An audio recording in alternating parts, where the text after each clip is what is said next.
Hey, welcome to Toontyme, Fantasy Premier League. It wasn't that bad this week. I've left some points on the table, basically, with Tony and Sessegnon. But yeah, it's a decent week. 59 points. Well, now I'm still in second in this league, doing quite decently. Yeah, alright. Got 25 points to make up on McGinn and Barrett, but that's okay. Obviously, in the general leagues, doing quite poorly. But I think that's something I can change over the season. I'm really surprised by Sessegnon. What was he doing on set? So hold on. Why did he get 6 points? Clean sheet. And he got 90 minutes. But he got 6 points. What else was he doing? I think he just had a good performance. Yeah, creativity.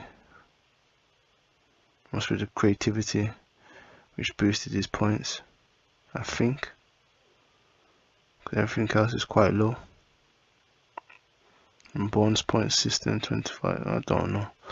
I don't understand, but yeah, 6 points from Sessegnon. Tony, I thought he might get some points against us, but I didn't want to pick him.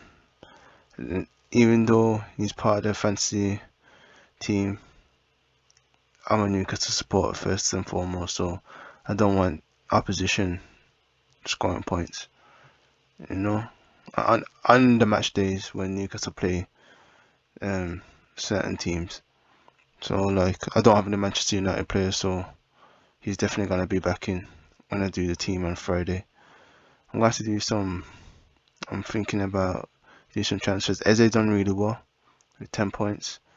Haaland 12 points is the usual. Got a goal. Salah had a tough game against Arsenal. They pretty much shut him down from what I saw. Son 6 points, so I think he may have got an assist. Yep, yeah, he did. Got assist for Kane's goal. Bruno goes without saying, he was excellent. I'm thinking about making him the vice captain, to be honest. It might help. You know, he was just brilliant on Saturday. He tore Brentford a new one, and that's putting it quite politely. Yeah, so that's it mostly. It's a good overall performance. Cucurella got 2 assists, clean sheet as well. 2 assists. Yeah. Chelsea won 3-0. Batman 2 points. He was good on Saturday. You know, I know he's gonna be very unhappy about the lack of a clean sheet again. Well, he was good from the back. He was winning his headers. He didn't let Tony rile him up. You know, he was composed on the ball, passing well. You can see he's actually really getting up to pace to the Premier League very quickly from what I'm seeing. So it's gonna be interesting seeing how his career develops. I only saw little bits of the Arsenal game, but Saliba, well, didn't keep the clean sheet. But I know Arsenal fans are quite happy. They're on top of the table right now. They beat Liverpool, so they're looking like legitimate contenders for the title this year, to be honest. I don't think they will be in the end. But I don't think they're at that point in their development right now. I think next season, if they can challenge for the title this season, obviously you take what you can get. But I really feel like next season they're gonna be very dangerous. They've spent quite well from what I've seen so far this season, and if they can make some more additions, I still look at that midfield of theirs and I'm uncertain. I know Xhaka has been playing well for Arsenal, but I don't know. I don't know about him. And Partey gets injured quite a bit, and I think he's also got other off-field issues to deal with. And Lokonga is coming through for them. Oh, Sam Maximan's finally returned. Hope he has a blockbuster performance this Sunday against Manchester United. You know, I think when he come on against Brentford, he was looking like he wanted to show his skills. He was being smart with the ball, which has been a continual development in his game especially since Eddie Howe's come. Now he's had to. I think he's really buying into the fact that he has to be part of a system, and it's been beneficial for him in the long run. Because if he really had aspirations of playing for France and things of that nature, and competing for top awards and helping push his club up the table, he has to be willing to be part of the team. He's a maverick individual. He'll give us those moments of magic. Just look at the equaliser against Wolves, for instance. There's an excellent volley, but to be effective, you also have to be able to contribute to the team, and he might not be able to defend the best, but even against Wolves as well in that game, he showed the willingness to run back, and unfortunately picked up the injury, which has kept him out for a little spell. But that mentality that's grown in him is testament to Eddie Howe, and as well as the ownership group and what they've brought to the club. So I think he's really buying into everything, and he should be like one of the stars, if not, the biggest star in the coming years. And it seems like he's really trying to grasp the nettle and make this opportunity count, and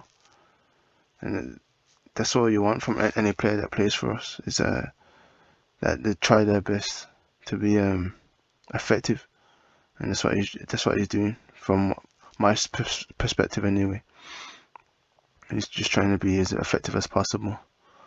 So now I'm trying to look towards the team that I'm gonna pick on Friday.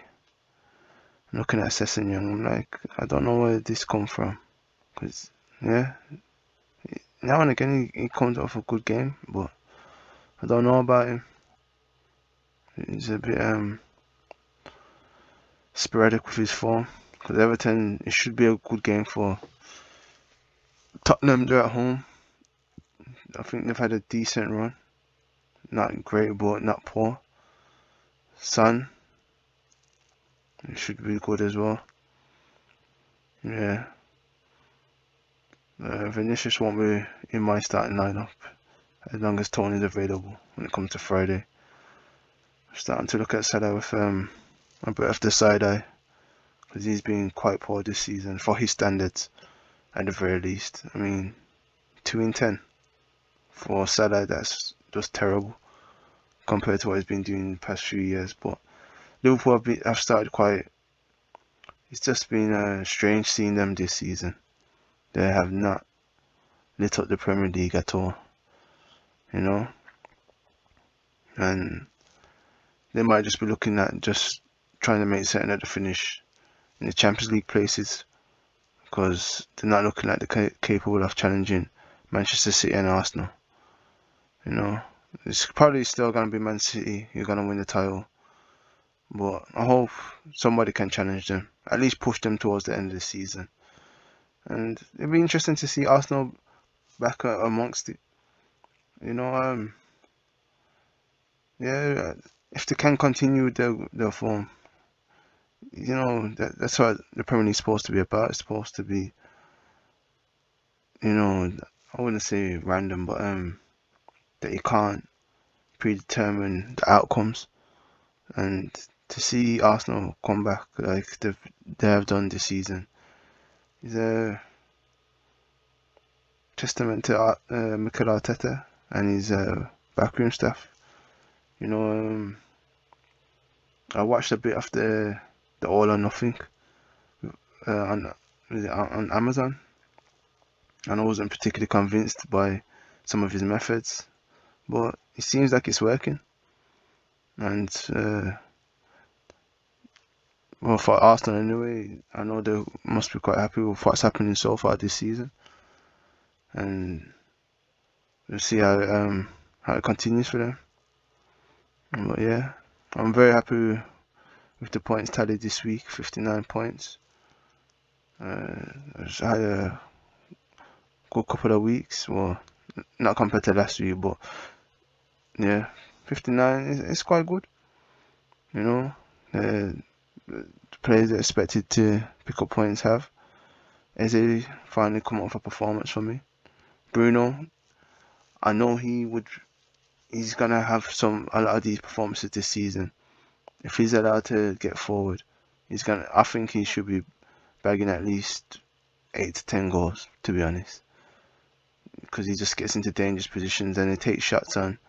He try and break into the box. I really feel like he should do quite well this season. He's really settled into the Premier League. And then Sam Maximan, yeah, I think he's really looking to cause some problems to teams this year. And with the willingness to trust his teammates, he will get a lot of goals. I feel a lot more than he has done so far anyway. More towards 10 goals, rather than towards just 5. So we'll have to wait and see what happens. But yeah, thank you for listening. Wherever you are, have a good morning, afternoon, evening or night. Peace.